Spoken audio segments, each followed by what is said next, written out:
Bismillahirrahmanirrahim. Alhamdulillah wassalatu wassalamu ala Rasulillah wa ala alihi wa sahbihi wa man tabi'ahum bi ihsanin ila yaumiddin. Amma ba'd. Alhamdulillah kita bersyukur pada Allah Azza wa Jalla bahwa insyaallah pertemuan kita pada kesempatan ini ya kita akan membahas tentang manajemen konflik keluarga Islami. Di mana berikutnya saya akan memaparkan beberapa hal yang terkait dengan hal tersebut. Kita ketahui bersama bahwa pernikahan adalah merupakan landasan bagi berkembangnya konflik, karena tidak mungkin ya kita membangun keluarga ya tanpa adanya konflik. Tidak akan mungkin dua orang yang hidup bersama dari tahun ke tahun itu ya tanpa pertengkaran, kecuali jika salah satu dari kedua pasangan tersebut memutuskan bahwa yang paling baik adalah tidak melakukan konfrontasi, maka hal tersebut tentu akan menjadi aman. Namun sebagai individu-individu yang memiliki emosi, ya memiliki pemikiran dan pandangan, ya bisa jadi ya dalam mengambil keputusan atau dalam menghadapi problema-problema yang ada, yaitu menempuh jalan-jalan yang berbeda, dan tentu saja hal itu bisa menjadi alasan, ya bisa menjadi pemicu bagi munculnya konflik. Ya, jadi konflik atau pertentangan tidak dapat dihindarkan ya dalam kehidupan rumah tangga. Ya, sebab konflik ini pun nantinya atau kelak bisa menjadi bumbu dalam rumah tangga, asalkan kita semua dapat mengelola dengan baik, ya bisa mencari jalan keluar atas masalah-masalah yang kita hadapi. Sebaliknya, ya jika kurang berhati-hati, maka konflik ini akan menjadi bumerang yang mengancam keutuhan ya rumah tangga kita. Nah, jadi adanya konflik ini tidak selalu berarti bahwa pernikahan tersebut tidak baik ya atau tidak bahagia. Nah, adanya konflik ini justru bisa menjadi tanda bahwa ya rumah tangga kita sehat. Ya, sebab dengan adanya konflik ya kita bisa memperkokoh ya hubungan pernikahan antara satu dengan yang lain. Ya, jika ada keluarga ya yang tidak atau yang hampir tidak memiliki konflik, ya maka ya bisa jadi keluarga tersebut bisa bermakna kurangnya daya hidup, ya sebab kita ketahui bahwa tidak akan berjalan ya sesuatu hal ya, jika tidak ada variasi, ya jadi bisa jadi variasi ini yang memunculkan ya adanya konflik-konflik. Nah, kemudian fenomena yang terjadi ketika menghadapi konflik ya adalah tidak sedikitnya jumlah keluarga yang tidak mampu ya menghadapi permasalahan ya ini, ya sehingga mereka mengalami tidak serasi, ya tidak nyaman, tidak bahagia, dan tidak adanya rasa percaya diri antara suami dan istri. Nah, hal tersebut ya jika kita alami, maka tentu saja kita harus berusaha untuk mencari jalan keluar.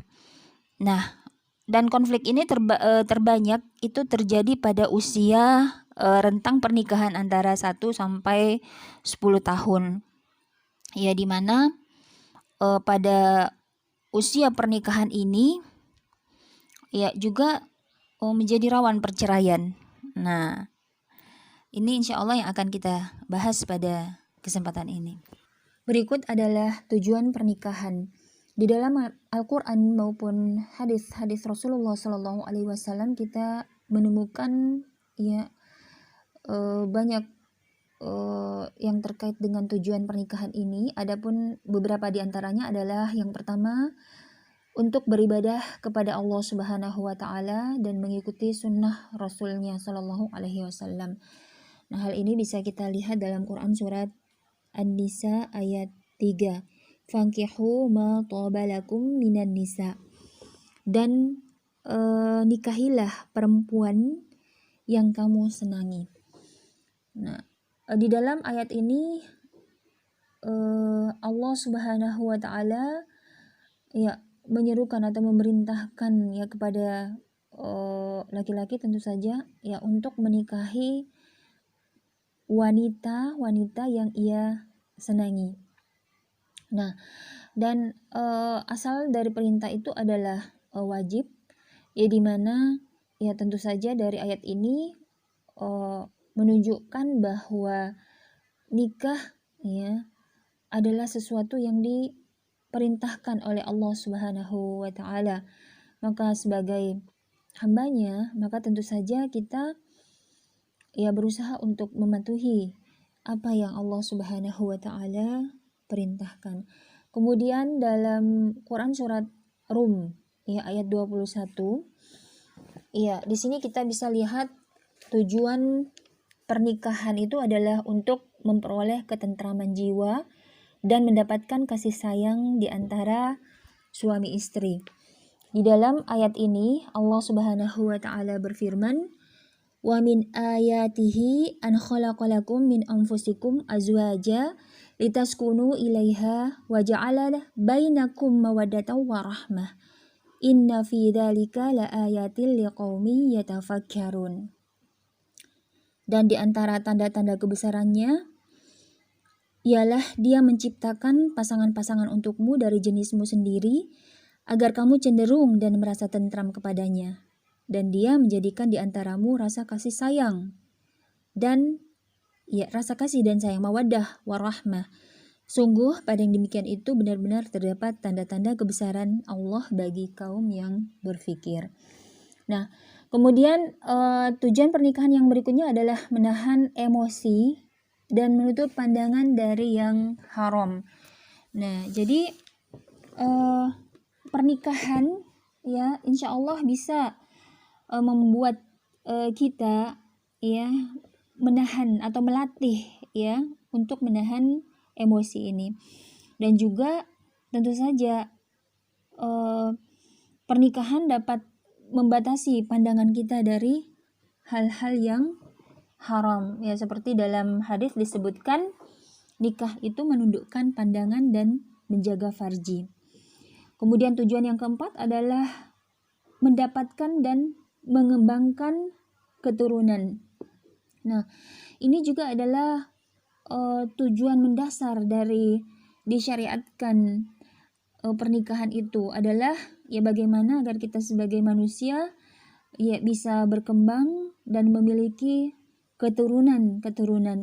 Dan tentu saja ya yang kita harapkan adalah memiliki keturunan yang soleh dan solehah. Kemudian tujuan berikutnya adalah menjaga kelangsungan hidup umat, khususnya umat Nabi Muhammad Sallallahu Alaihi Wasallam. Dalam sebuah hadis yang diriwayatkan dari Ahmad ya disebutkan, nikahilah yang dicintai dan yang subur, sesungguhnya aku akan berbangga diri dengan kamu pada para nabi di hari kiamat. Nah, kemudian tujuan yang lain adalah melindungi kehormatan diri. Nah, ini juga dalam hadis disebutkan ada 3 golongan yang akan mendapatkan pertolongan Allah, yaitu yang berjihad di jalan Allah, kemudian yang menembus dirinya, dan yang menikah karena ingin melindungi kehormatan dirinya. Nah, kemudian yang terakhir dalam pembahasan ini adalah mengharapkan amal jariah lewat doa anak yang soleh. Nah, jadi kita sebagai ibu, bapak, ya orang tua tentu mengharapkan anak yang soleh, dan anak yang soleh ini akan menjadi amal jariah kelak. Ya, misalnya ketika ya kita sudah dipanggil oleh Allah Subhanahu wa taala, namun ya tetap ada anak-anak dan keturunan kita yang senantiasa mendoakan kebaikan bagi kita, dan insya Allah itu akan menjadi amal jariah ya, amal yang tidak akan terputus, sambung menyambung ya sampai hari kiamat kelak. Dan ini tentu saja tidak akan terjadi kecuali melalui pernikahan. Jadi ini ada beberapa tujuan dari pernikahan. Jadi pernikahan itu sendiri memiliki tujuan-tujuan yang sangat mulia di sisi Allah Subhanahu wa taala.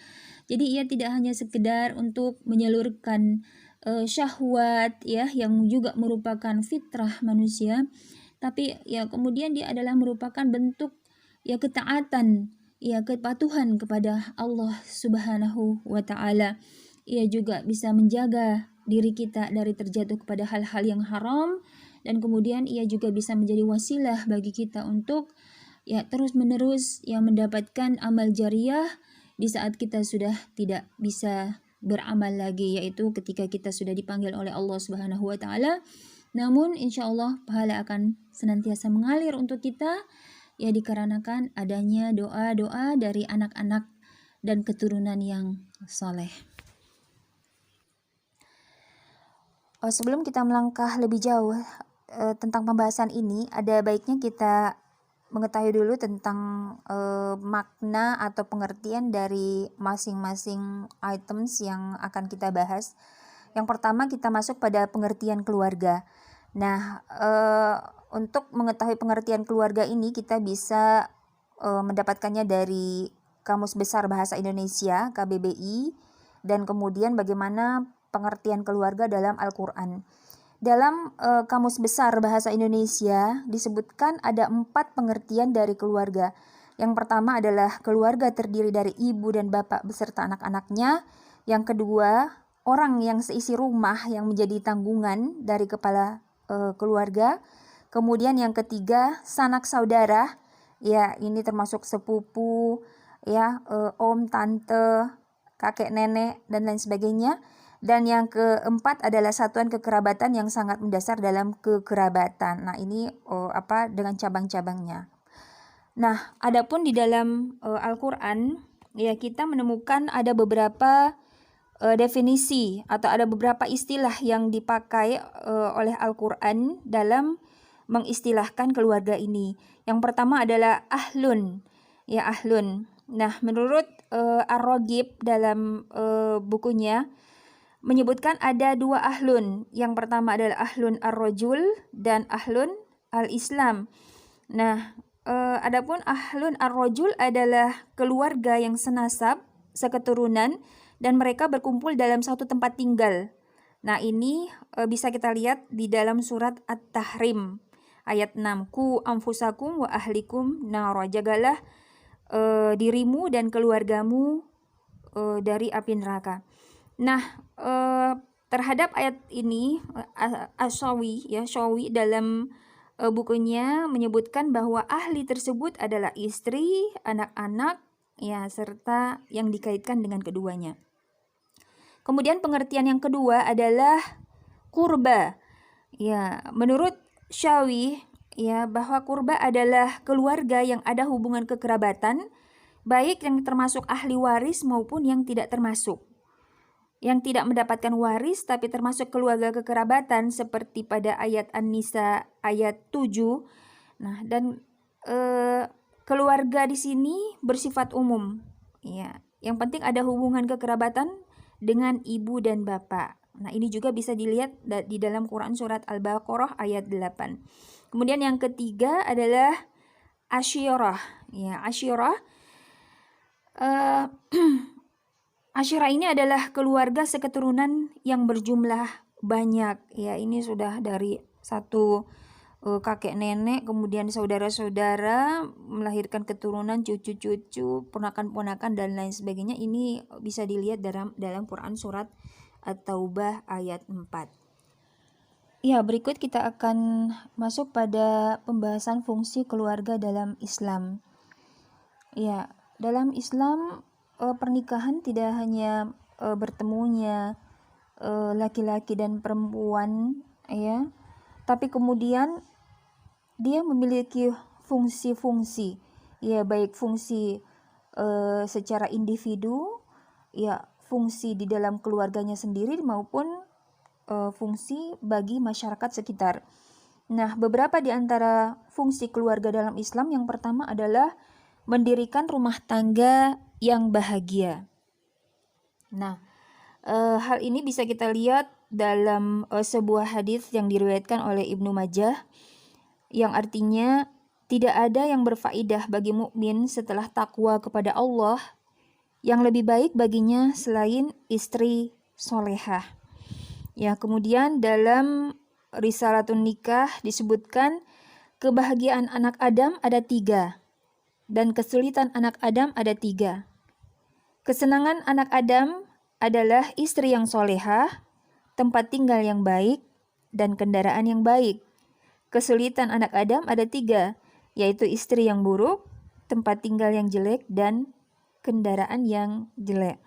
Jadi tentu saja ketika kita memutuskan untuk berkeluarga, maka tentu saja fungsi yang pertama adalah bagaimana kita membentuk keluarga yang bahagia, ya sakinah, ya mawadah, warohmah. Dan di dalam hadis yang tadi disebutkan ya bahwa salah satu atau ada 3 ciri keluarga yang bahagia itu adalah ketika menikah dengan istri yang solehah, kemudian memiliki tempat tinggal yang baik, ya yang nyaman, dan kemudian kendaraan yang baik. Nah, kemudian fungsi yang kedua adalah mendidik anak dan memelihara keluarga dari neraka.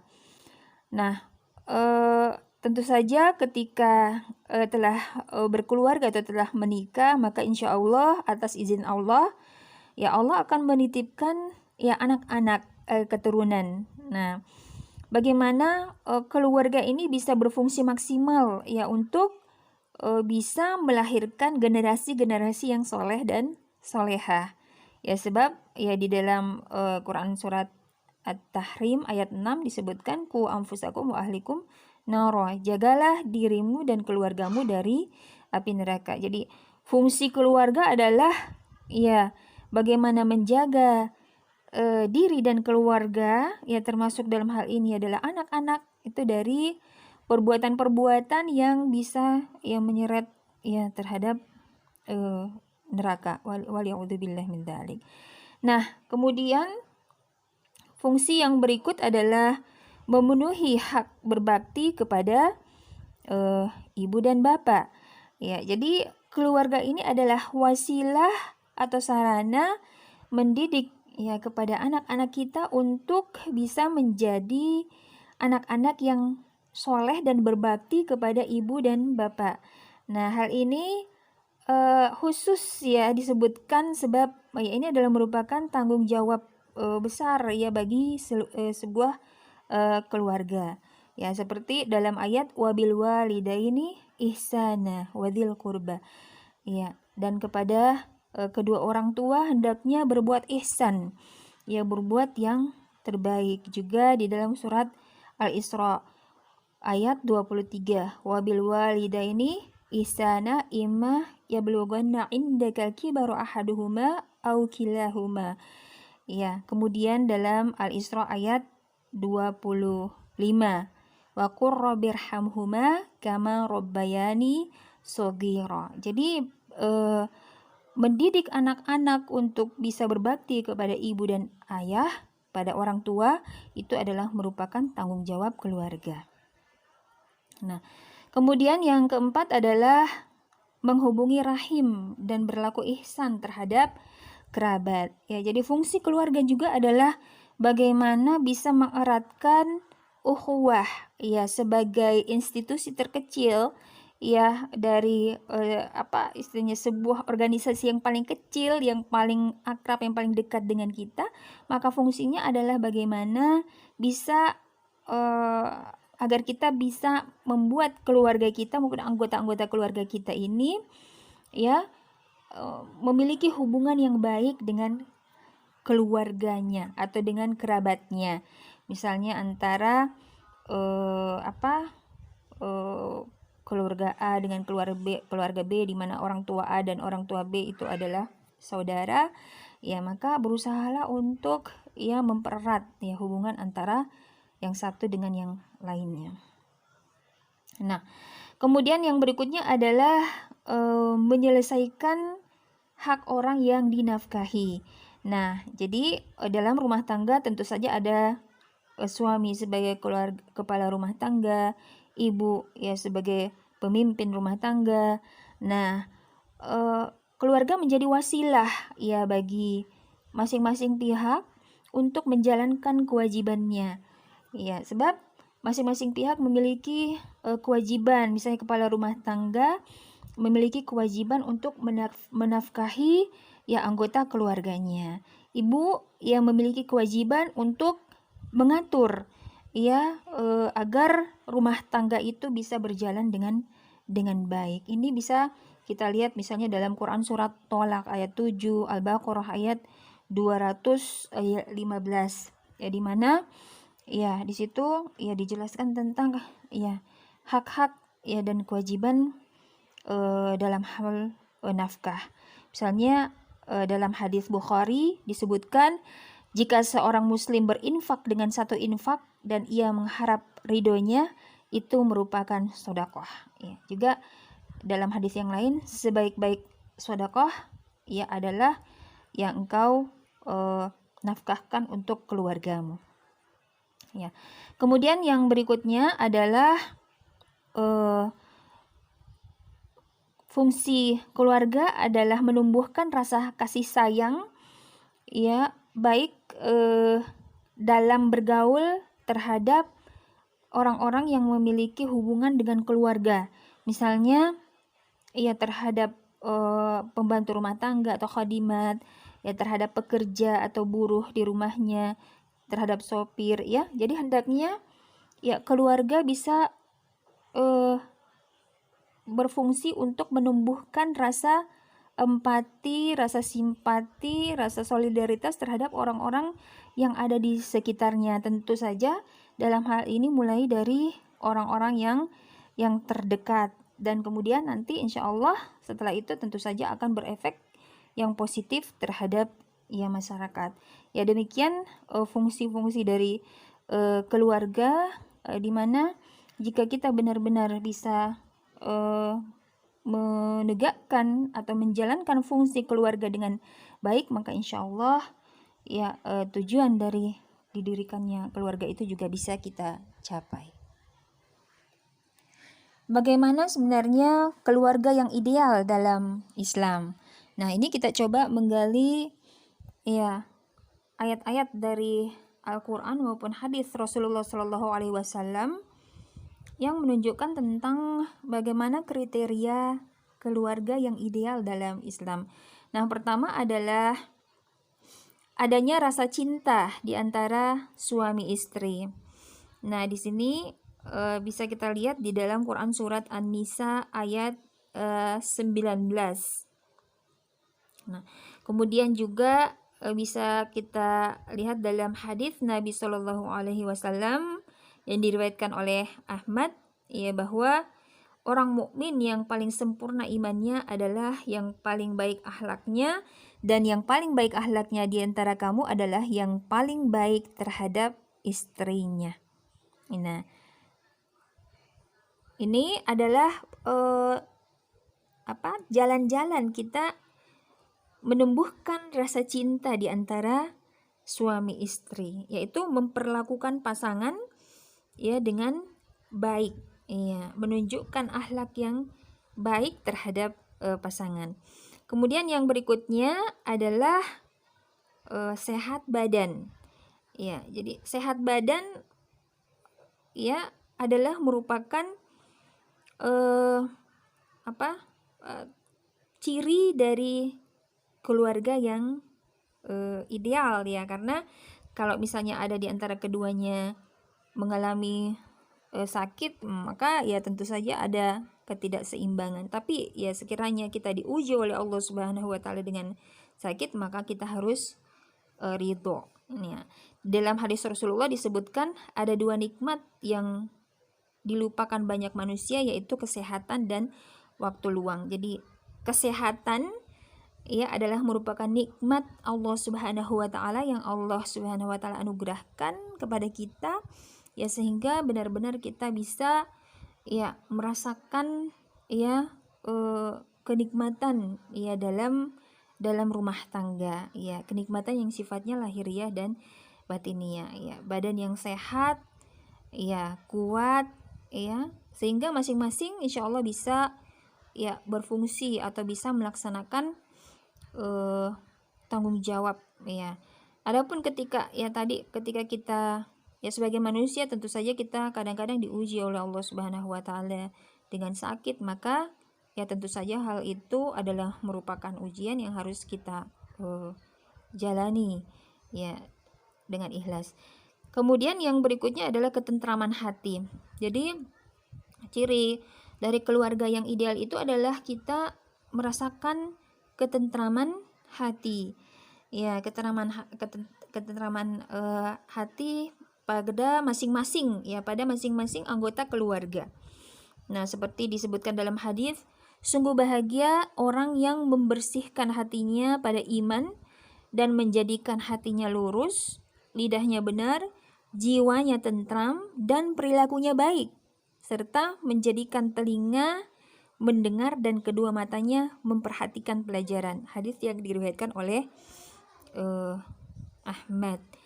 Ya, jadi di dalam hadis ini disebutkan bahwa ketentraman hati adalah merupakan ya salah satu karakteristik ya dari rumah tangga yang sakinah. Nah, kemudian yang berikutnya adalah tidak berlebihan ya atau berperilaku hemat dalam harta. Jadi idealnya sebuah rumah tangga itu adalah ya dia tidak melakukan hal-hal yang mubadzir. Ya, dia tidak membuang-buang hartanya secara percuma, tapi kemudian bagaimana harta itu dikelola. Ya, dikelola dengan baik ya, dan kemudian tentu saja ya dimaksudkan agar ya harta itu bisa benar-benar bermanfaat bagi keluarga, apakah nanti bisa dipakai usaha dan kemudian usaha itu bisa ya gunakan untuk meningkatkan kualitas dari misalnya pendidikan anak-anaknya dan lain sebagainya. Ini bisa dilihat dalam Quran surat Al-Furqan ayat 67. Nah, kemudian dalam hal harta ini ya di sini disebutkan bahwa pemberian yang terbaik dari seorang ayah itu adalah akhlak yang baik. Iya, hadis yang diriwayatkan oleh Tirmizi. Jadi tidak ada pemberian seorang bapak kepada anaknya yang lebih baik daripada akhlak yang baik. Ya, jadi harta di sini ya tidak hanya bermakna materi tapi juga bermakna akhlak. Kemudian yang berikutnya adalah bisa membiasakan anak-anak untuk melakukan amalan yang soleh. Ya, jadi ini tentu saja terpulang kepada orang tua. Ya, bagaimana orang tua memberikan contoh-contoh yang baik bagi anak-anaknya, di mana membiasakan anak-anak ya hidup dalam ketaatan kepada Allah Subhanahu wa taala. Ya, mengajarkan kepada mereka tentang hal-hal yang halal dan yang haram, hal-hal yang wajib ya, yang sunnah dan lain sebagainya. Nah, dengan membiasakan anak-anak untuk beramal soleh dari kecil, maka insya Allah ya ini adalah merupakan wasilah ya menuju rumah tangga yang ideal. Kemudian yang berikutnya adalah senang menghubungkan tali kekeluargaan. Ini sudah dibahas pada pembahasan sebelumnya. Ya, ciri dari keluarga yang ideal itu adalah keluarga yang mau dan mampu untuk senantiasa merajut hubungan kekeluargaan ya dengan para kerabat. Kemudian yang berikutnya adalah ya melakukan tolong menolong dalam urusan hidup ya antara satu anggota keluarga dengan anggota keluarga yang lain ya dilatih dan diupayakan untuk memaksimalkan diri mereka untuk saling bantu membantu ya saling tolong menolong antara ibu dan ayah ya ibu dan anak ya orang tua dan lain sebagainya. Nah, sebagaimana yang kita lihat ya dalam hadis yang diriwayatkan oleh At-Tabrani ya manusia yang paling dicintai oleh Allah adalah yang paling bermanfaat bagi keluarganya. Kemudian dalam hadis yang lain manusia yang paling baik adalah yang paling bermanfaat bagi orang lain. Nah, kemudian yang berikut adalah kebaikan keluarga adalah merupakan pangkal dari kebaikan umat. Nah, ketika kita memiliki keluarga yang baik, yang ideal, maka ini adalah merupakan kontribusi kita bagi baiknya masyarakat atau lingkungan ya sekitar kita. Ya, ketika kita mampu melahirkan keluarga-keluarga yang baik, ya, maka insya Allah ya dari kumpulan keluarga-keluarga yang baik tersebut tentu akan ya tercipta masyarakat yang juga baik dan ideal. Nah, di sini ya bisa kita lihat dalam surat Qaf ayat 36 sampai 37 yang artinya dan betapa banyak umat yang telah kami binasakan sebelum mereka yang mereka itu lebih besar kekuatannya dari mereka ini. Mereka yang dibinasakan itu telah menjelajah di beberapa negeri. Adakah tempat lari dari kebinasaan? Sesungguhnya dalam hal itu peringatan bagi orang-orang yang mempunyai hati atau yang menggunakan pendengaran sedang dia ya menyaksikan ya. Jadi ayat tersebut menjelaskan bahwa telah ada umat yang dahulu dibinasakan oleh Allah Subhanahu wa taala seperti kaum 'Ad, kaum Tsamud, padahal umat itu lebih kuat dari umat ini yaitu kaum Quraisy ya. Tapi mereka tidak bisa lari dari kebinasaan yang telah Allah Subhanahu wa taala tetapkan. Nah, kebinasaan umat tersebut dikarenakan oleh rusaknya lingkungan keluarga yang ada di zaman tersebut antara keluarga dan yang satu dengan yang lain ya bukannya menciptakan lingkungan yang membuat mereka semakin taat kepada Allah Subhanahu wa taala, tapi kemudian dari keluarga-keluarga itu ya bermunculan orang-orang yang fasad, orang-orang yang ahli maksiat ya sehingga terciptanya ya lingkungan masyarakat yang juga ahli maksiat ya, dan ini mengundang azab dari Allah Subhanahu wa taala. Ya, jadi itu adalah beberapa gambaran mengenai ya keluarga ideal. Yang mudah-mudahan ya kita bisa mewujudkan keluarga yang ideal ini.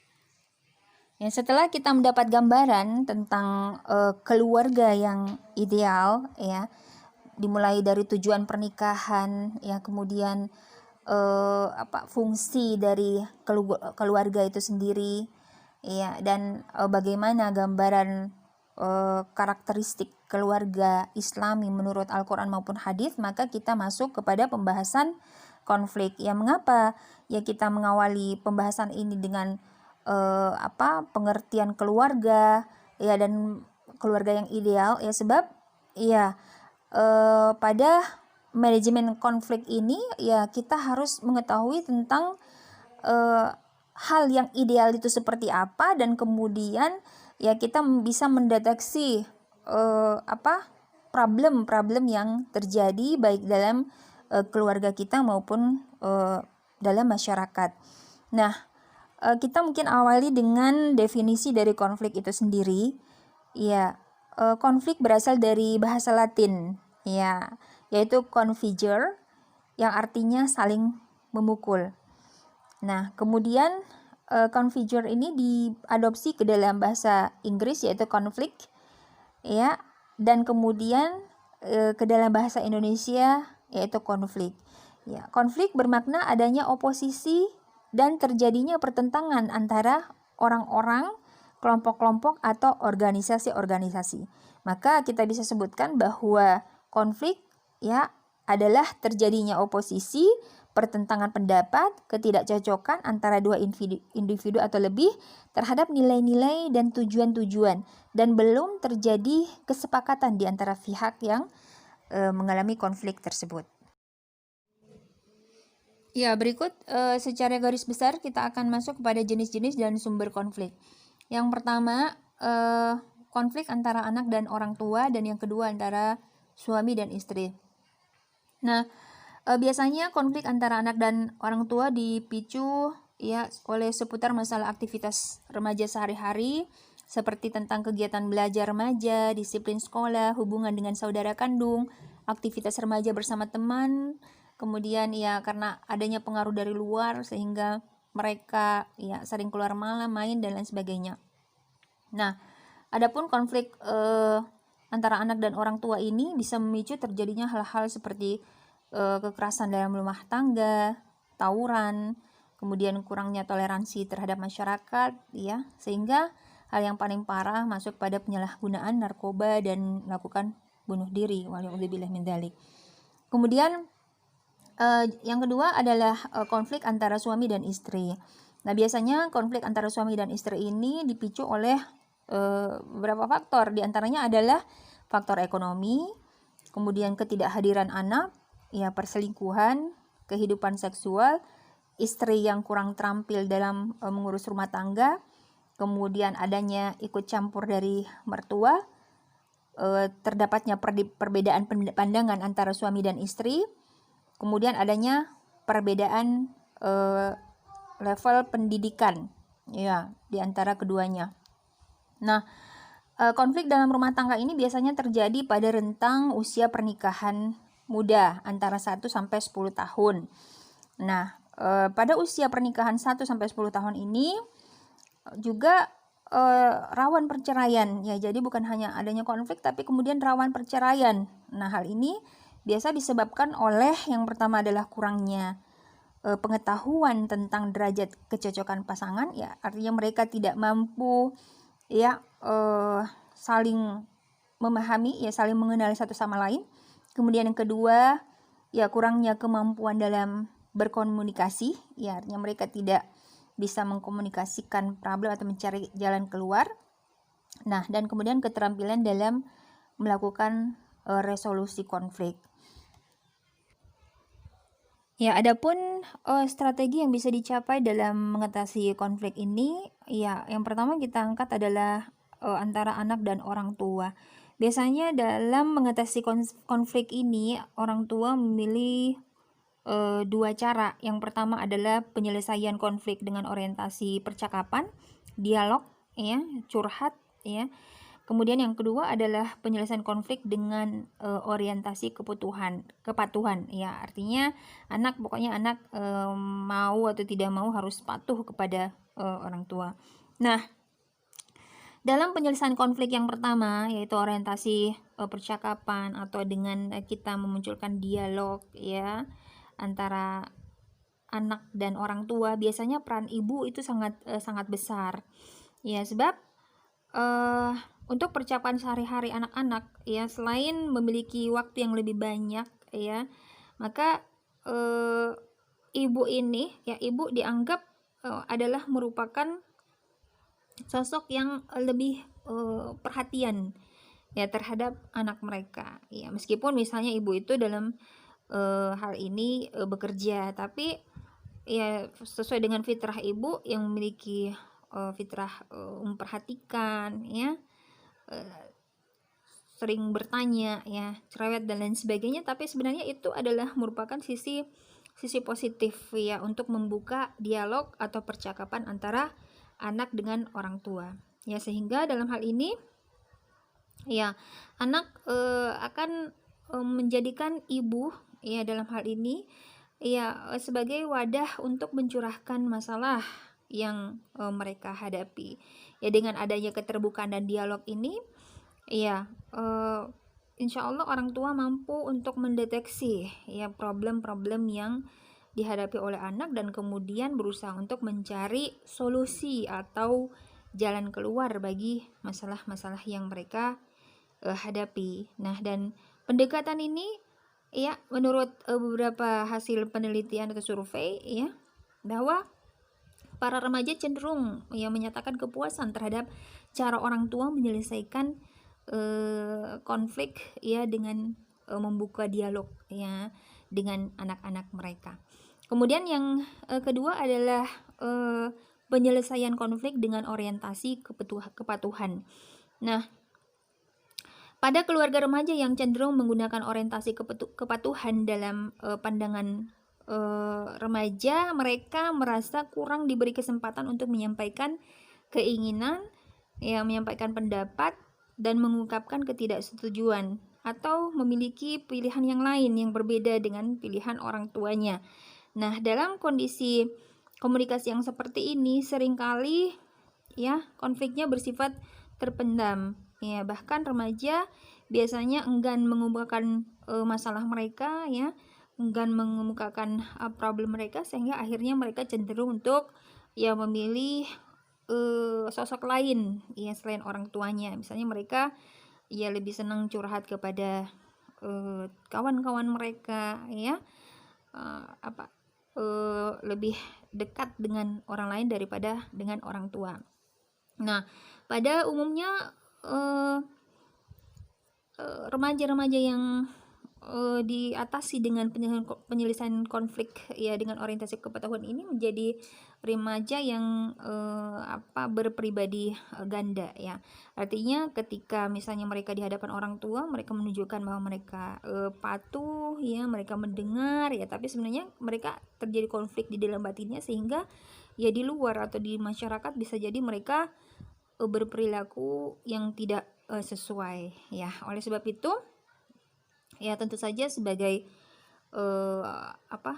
cara yang terbaik adalah bagaimana kita berupaya untuk ya berdialog atau membuka komunikasi dengan anak, yang mencari apa duduk perkara dan duduk permasalahan dengan anak, yang membuka dialog dengan anak, sehingga ya mau tidak mau ya insyaallah anak mampu atau mau untuk mengkomunikasikan problem yang mereka hadapi, dan insyaallah ya kita sama-sama ya mencari solusi ya atas masalah yang sedang dihadapi oleh anak.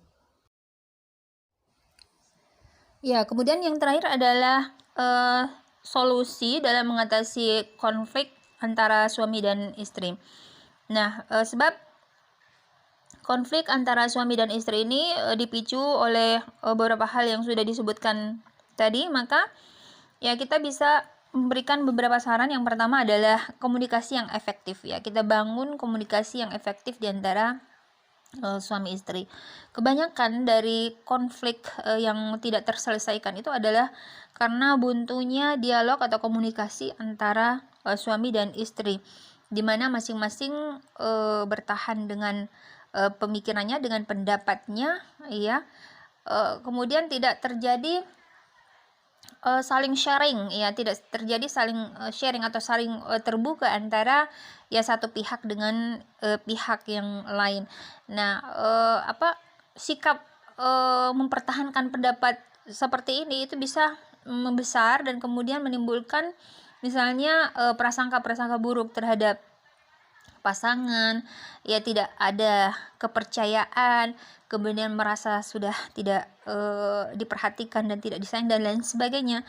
Ya, jadi ketika kita ingin menyelesaikan masalah ya, atau ketika ada muncul masalah seberat apapun, maka ya solusinya adalah kita berupaya untuk membuka dialog ya, membuka percakapan ya, antara suami dan istri.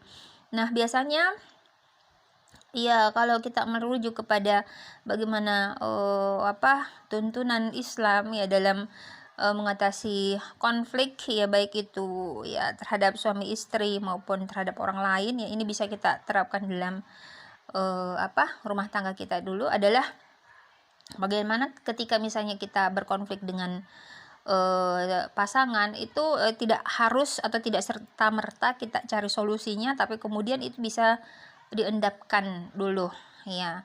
Misalnya kita mencari waktu-waktu yang tepat atau momen-momen yang tepat di mana kita bisa misalnya meluruskan atau mengkomunikasikan ya problem yang kita hadapi. Nah, biasanya batasan yang diberikan itu adalah maksimal 3 hari, di mana seorang mukmin dengan mukmin yang lain yaitu tidak boleh tidak bertegur sapa ya lebih dari 3 hari. Dan dalam hal ini ya ketika ya suami istri pun ketika misalnya menghadapi problem ya, dan problem itu cukup besar ya, bolehlah untuk 1-2 hari dia mengendapkan dulu persoalan yang mendinginkan masalah, dan kemudian ya setelah itu baru berusaha untuk mencari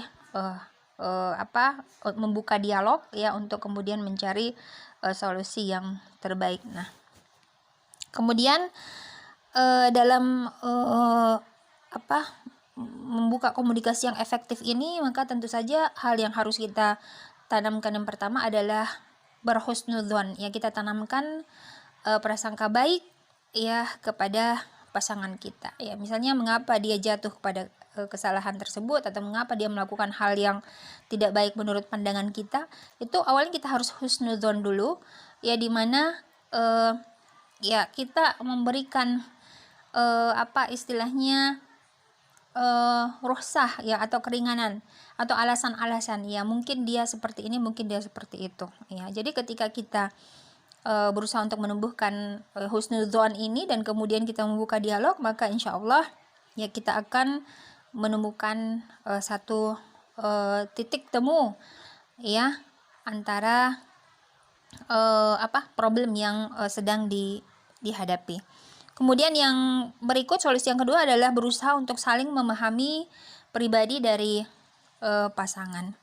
Nah, jadi ya, namanya pernikahan adalah bertemunya dua pribadi dari latar belakang yang berbeda dengan istilahnya tipe-tipe pengasuhan yang berbeda dari orang tuanya, mengalami treatment yang berbeda. Maka ya setelah kita disatukan dalam pernikahan, maka hal yang penting untuk kita lakukan adalah bagaimana kita saling berusaha memahami ya pribadi satu dengan yang lainnya. Ya, ini juga ya kembali lagi ya kepada dialog-dialog ya di antara kita. Misalnya kita di awal pernikahan kita menanyakan kepada pasangan, misalnya hal-hal apa yang dia sukai, hal-hal apa yang dia tidak sukai. Ya, kemudian kita juga menyampaikan hal-hal yang kita sukai dan hal-hal yang tidak kita sukai gitu ya. Dan kemudian insya Allah dengan berusaha untuk saling memahami pribadi ini, ada istilahnya kita memberikan udzur ya kepada apa pasangan kita, ya ketika misalnya ada hal yang kurang berkenan dalam apa pandangan kita terhadap apa yang dilakukan oleh pasangan kita. Kemudian yang berikutnya adalah mengutamakan kelebihan daripada kekurangan yang dimiliki oleh pasangan. Nah, ini adalah sesuai dengan hadis Nabi Shallallahu Alaihi Wasallam, ya disebutkan bahwa ya apa ketika seorang menikahi wanita dan mendapatkan dia apa tidak sesuai dengan harapannya, maka ya terima atau bersyukurlah, karena boleh jadi ya banyak hal lain yang merupakan kelebihan ya dari wanita tersebut. Ya, itu kurang lebihnya seperti itu. Jadi bagaimana kita ya sebagai pasangan suami istri berupaya untuk ya mengutamakan ya kelebihan-kelebihannya. Setiap orang memiliki kelebihan dan kekurangan, maka ya kekurangan itu ya insya Allah bisa ditutupi dengan kelebihan dari masing-masing pasangan. Ya, kalau sebaliknya misalnya kita justru melihat kekurangan sebagai sesuatu yang besar ya dan itu menutupi kelebihan, maka ini ya tentu tidak akan menemukan titik temu ya. Kemudian yang berikutnya adalah mengingat tujuan awal pernikahan. Nah, di awal sudah dijelaskan tentang apa sebenarnya tujuan dari ya pernikahan itu, ya seperti beribadah kepada Allah Subhanahu wa taala, yang melahirkan keturunan yang soleh dan soleha, kemudian membentuk keluarga yang sakinah, warahmah, mawaddah warahmah dan sebagainya. Nah, kita di sini sebagai momen kita merefleksi diri, ya. Adanya konflik ini hendaknya dijadikan sebagai momen kita muhasabah bahwa sebenarnya apa tujuan kita ya tujuan awal kita untuk membentuk keluarga. Maka dengan adanya refleksi ya muhasabah ya tentu insya Allah ya bisa mengingatkan kita ya dan kemudian menguatkan kita untuk bagaimana mempertahankan keluarga, yang mencari solusi ya atas masalah-masalah yang sudah kita ya hadapi.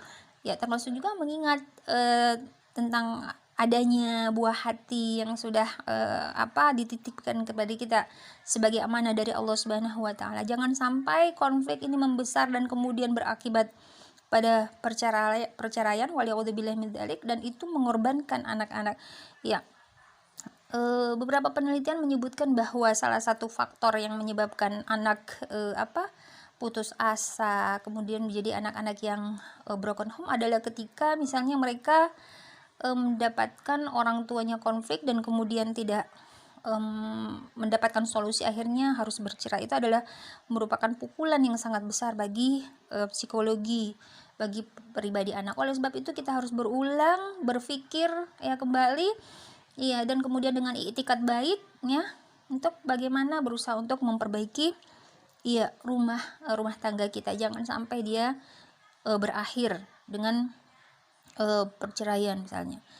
Nah, kemudian yang berikutnya adalah saling bekerja sama dalam mengatasi berbagai persoalan. Nah, hal ini ya seperti salah satu dari pemicu adalah misalnya kurang terampilnya istri dalam membina rumah tangga. Nah, di sini fungsi suami bagaimana mendidik, ya, mengajarkan hal-hal yang baik. Ya, kalau misalnya suami tumbuh dari keluarga yang memang bersih, rapi, ya, rajin, kemudian mendapatkan istrinya. Sebaliknya di sini tugas suami sebagai pemimpin bagaimana mampu mendidik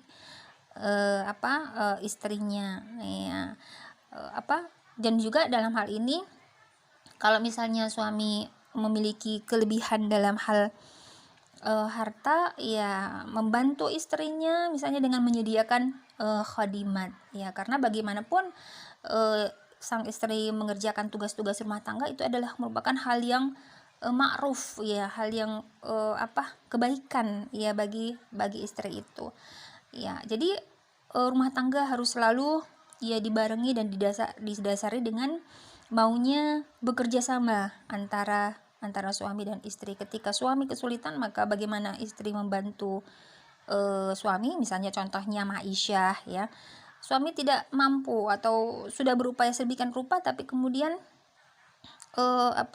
Ma'isyahnya masih belum mencukupi kebutuhan, maka tidak mengapa istri misalnya turun tangan membantu buat kue, ya, menjahit dan lain sebagainya, mengajar les. Yang pasti adalah apa yang dilakukan oleh si istri ini merupakan sedekah baginya. Jadi kembali manfaatnya kepada diri istri ini. Ya, jadi ketika kita ikhlas membantu suami, demikian pula suami ikhlas membantu pekerjaan rumah tangga istri, cuci piring, menyetrika, nyapu, ngepel. Nah, itu adalah merupakan ya kebaikan yang akan kembali ya manfaatnya kepada pasangan itu sendiri. Kemudian yang terakhir adalah bagaimana berusaha melakukan berbagai penyesuaian. Jadi selama kita berumah tangga, ya, kita berusaha saling memahami, saling mempelajari kepribadian masing-masing, kelebihan dan kekurangannya. Ya, kemudian kita ya berusahalah untuk ya mengalami penyesuaian.